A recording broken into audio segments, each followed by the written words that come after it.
திரு இந்த கதையோட ஹீரோ. திரு வந்து ரொம்ப இன்டெலிஜென்ட், மிகப்பெரிய தைரியசாலி, ரொம்ப ஃபோக்கஸ்டாக இருப்பார். அவர் ஒரு வேலையை எடுத்தால் சிறந்த முறையில் செய்வார். ஸோ இந்த மாதிரி ஒரு இளைஞர் தான் திரு. வீரனூர் பசுமையான ஒரு ஊர், நிறைய மக்கள், நிறைய குடும்பங்கள் வசிக்கிற ஒரு ஊர். விவசாயம் ரொம்ப எல்லாருமே, எல்லா குடும்பங்களுமே விவசாயத்தை நம்பி தான் இருக்கிறாங்க. படிப்பறிவு வீரனூரில் ரொம்ப அதிகம், ஆனால் எல்லாருமே விவசாயம் செய்கிறாங்க. திரு இல்லாமல் வீரனூர் அப்படிங்கிறது ரொம்பவுமே பாதியாக தான் இருக்கும்னு வச்சுக்கோங்க.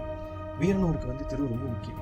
ஏன் அப்படி சொல்கிறேன்னா, வீரனூர் மக்களுக்காக திரு என்ன வேணாலும் செய்வார், ரொம்ப உதவி பண்ணுவார்.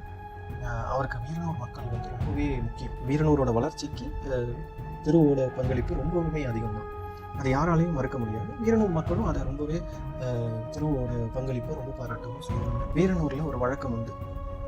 வீரனூரில் 5 வருஷம் ஆட்சி புரிஞ்சதுக்கப்புறம் அவர் வந்து அடுத்த 5 வருஷம் வீரனூரில் இருக்கிற காட்டில் அவரே இருக்கணும். இதில் என்ன சுவாரஸ்யம் இல்லை ஒரு வினோதமான ஒரு செயல் என்னன்னா, இது எல்லாருமே இருக்கலாமே அப்படின்னு யோசிக்கலாம். இந்த காடை பற்றி சொல்லணும்னா ரொம்ப டேஞ்சரஸான காடு, ரொம்ப விலங்குகள் இருக்கக்கூடிய காடு. அந்த காட்டுக்குள்ளே போனவங்க யாருமே திரும்பி வந்ததில்லை. ஸோ ஏன்னா அதில் ரொம்ப விஷமான பாம்பு, அனிமல்ஸ் எல்லாமே இருக்குது அப்படிங்கிறது சொல்லப்படுறது. ஸோ இதை தாண்டி அதுக்குள்ளே போனவங்க யாருமே திரும்ப வரதில்லை. ஸோ இந்த மாதிரி ஒரு சூழ்நிலையில் தான் திருவுக்கு வந்து வீரனூரோட ராஜா ஆகணும் ஆசை. ஏன் திருவுக்கு வந்து வீரனூரோட ராஜா ஆகணும் அப்படின்னா, மக்கள் பணியை இனியும் சிறப்பாக செய்யலாம், நிறைய மக்களுக்கு புது திட்டங்களை கொண்டு வரலாம், மக்களை வந்து நல்லபடியாக பார்த்துக்க முடியுங்கிறனால. ஸோ இதை பற்றி அவங்க அம்மாட்ட அவங்க சொல்லும்போது, இல்லை அவங்க ஃப்ரெண்ட்ஸ்கிட்ட அதை பற்றி அவர் டிஸ்கஸ் பண்ணும்போது எல்லாருமே என்ன சொல்கிறாங்க, ஆகலாம், ரொம்ப நல்ல விஷயம் தான், எல்லாருமே அதை பாராட்டுறாங்க. ஆனால் அதுக்கு அடுத்த வருஷம் நீ காட்டுக்கு போனால் என்ன ஆகும், காடு எப்படி இருக்கே, காடு அது நிறைய பிரச்சனைகள் இருக்கே, எப்படி நீ அதை சமாளி. திருவை சார்ந்து இருக்கிற எல்லா மக்களுக்குமே இருக்கிற ஒரு பயம். திரு வந்து குறிக்கோளில் ரொம்ப ஸ்ட்ராங்காக இருக்கார். என்னன்னா, அந்த ஊர் மக்களுக்கு நான் நல்லதே செய்வேன், அதுக்கு நான் என்ன பண்ணணும்னாலும் நான் செய்வேன் அப்படிங்கிறதுல வந்து திரு ரொம்ப தெளிவாக இருக்கார். ஸோ திரு ராஜா ஆயிட்டார். திரு ராஜா ஆனதுக்கப்புறம் நிறைய புது திட்டங்களை கொண்டு வராரு. மக்கள் பணிக்காக, மக்களுக்கோட நலனுக்காக நிறைய புது திட்டங்களை கொண்டு வராரு. டெய்லி அவரோட கிங்டமில் வந்து நிறைய டிஸ்கஷன்ஸ் நடக்குது. மக்களுக்கு உண்டான டெய்லி பிரச்சனைகள் என்ன, இது அது எல்லாமே அவங்க பரிசீலனை பண்ணுறாங்க. நிறைய புது திட்டங்களை திரு வந்து கொண்டு வர்றாரு. இந்த ஒரு சூழ்நிலையில் திரு அந்த நாளை முடிச்சு வீட்டுக்கு வர்றாரு. வீட்டுக்கு வந்து இந்த மாதிரி அவங்க அம்மா வந்து கேட்குறாங்க, என்ன திரு நீ இந்த மாதிரி புது திட்டங்கள்லாம் கொண்டு வர, ஆனால் நீ இந்த 5 வருஷத்துக்கு அப்புறம் என்ன பண்ணுவாங்க, உன் மக்கள், இதே மக்கள் வந்து இந்த அளவுக்கு யாருமே பண்ண மாட்டாங்களே, என்ன பண்ணுவாங்கன்னு நீ நினைக்கிற அப்படிங்கிற மாதிரி திரு அவங்க அம்மா வந்து திருவிட்ட கேட்குறாங்க. திரு வந்து இல்லைம்மா, நான் அதை சரி செஞ்சிருவேன், நான் அவசியம், நான் இந்த 5 வருஷம் காடு முடிச்சு நான் திரும்ப வந்துடுவேன், மக்களை காப்பாற்றுறதுக்கு திரும்ப டெஃபினட்டாக வந்துடுவேன் அப்படிங்கிறது ரொம்ப தெளிவாகவே திரு வந்து சொல்கிறாப்படி அவங்க அம்மாட்ட. இந்த மாதிரி ஒரு சூழ்நிலை இருக்கும். திரு வந்து எப்படி இதை இவ்வளோ தெளிவாக சொல்கிறாரு அப்படிங்கிறது தான் திருவோட பிளான். திரு என்ன செய்ய போகிறாரு, திரு எப்படி அந்த காட்டிலேருந்து திரும்ப வராரு இப்படிங்கிறது தான் இந்த கதையோட ரொம்ப முக்கியமான பகுதி. திருவோட அந்த இன்டெலிஜென்ஸ், திருவோட அந்த பிளானிங் ஸ்கில், எப்படி அவர் அதை கடந்து வராரு அப்படிங்கிறது. திரு ராஜா ஆனதுக்கப்புறம் அந்த முதல் வருஷம் வந்து அவர் என்ன பண்ணுறாருன்னா, காடை பற்றியான இன்ஃபர்மேஷன்ஸ் எல்லாம் கலெக்ட் பண்ணுறாரு. அவரோட மினிஸ்டர்ஸ் கூட அவர் டிஸ்கஸ் பண்ணுறாரு, என்ன பண்ணலாம் அப்படிங்கிற பிளானிங்கை அவர் பண்ணுறாரு. அதை பற்றி முழுமையாக அந்த காடோட வரைபடத்தை பார்த்து, ஸோ அவர் அவரோட ஃபஸ்ட்டு வருஷத்தில் வந்து அவர் என்ன பண்ணுறாரு, காட்டுக்கு போகும் வழி இருக்குல்ல, அதை கிரியேட் பண்ணுறாரு. காட்டுக்குள்ளே என்ட்ராகிறதே பயங்கர பிரச்சனையாக இருக்குது, காட்டுக்குள்ளே என்ட்ராகிற வழியே இல்லை அந்த காட்டுக்கு. ஸோ அதை வந்து அந்த ஃபஸ்ட்டு வருஷம்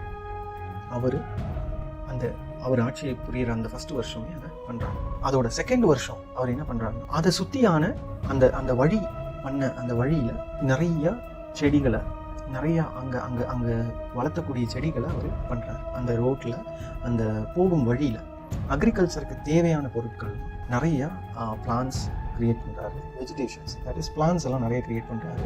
ஸோ இது மாதிரி அந்த வழியும், அந்த போகும் வழியும், அதுக்கு சுற்றி இருக்கிற மரங்களும், ஒரு சின்ன சின்ன மாங்காய் மரம், தென்னை மரம் இப்படிங்கிற மனிதர்களுக்கு தேவையான மரங்களை வைக்கிறாரு, அக்ரிகல்ச்சருக்கு தேவையான மரங்கள், செடிகள் எல்லாமே வைக்கிறாரு. ஸோ இதுக்கப்புறம் அதோட 3வது வருஷத்தில் அவர் இந்த வழியும் இந்த வெஜிடேஷன்ஸ் எல்லாமே கிரியேட் பண்ணதுக்கப்புறம் அங்கே ஒரு பிளேஸை கண்டுபிடிக்கிறார். எங்கே அங்கே இருக்கலாம் அப்படிங்கிற பிளேஸை கண்டுபிடிச்சு அந்த இடத்துல மக்கள் அங்கே வந்து எல்லாம் கிளியர் பண்ணுறாரு. அந்த அனிமல்ஸ் எல்லாம் இல்லாத மாதிரி அனிமல்ஸுக்கு தனியாக அங்கேருந்து வேறு பக்கம் அனிமல்ஸை டீவியேட் பண்ணுறாரு. ஸோ தட் அனிமல்ஸ் எல்லாருமே அங்கே வராமல் இன்னொரு இடத்துல போய் இருக்கிற மாதிரியான ஒரு வசதிகளை செஞ்சு கொடுக்குறாரு.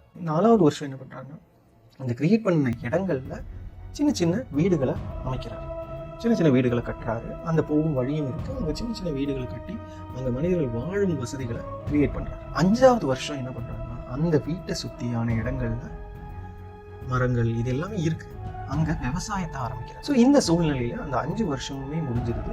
ஸோ அந்த காட்டில் ஒரு விவசாயமும் செழிப்பாக வளர ஆரம்பிக்குது. இவரோட ஆட்சி காலமும் முடியுது.